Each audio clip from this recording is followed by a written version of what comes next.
بسم الله الرحمن الرحيم. بيان من هيئة الرؤية الشرعية.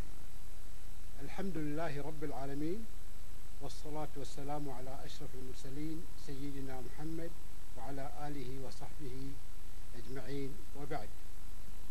بالإشارة إلى الإعلان الصادر بشأن اجتماع هيئة الرؤية الشرعية، فقد اجتمعت الهيئة مساء هذا اليوم الخميس الموافق 25 من شهر مايو 2017 التماسا لرؤية هلال شهر رمضان سنة 1438.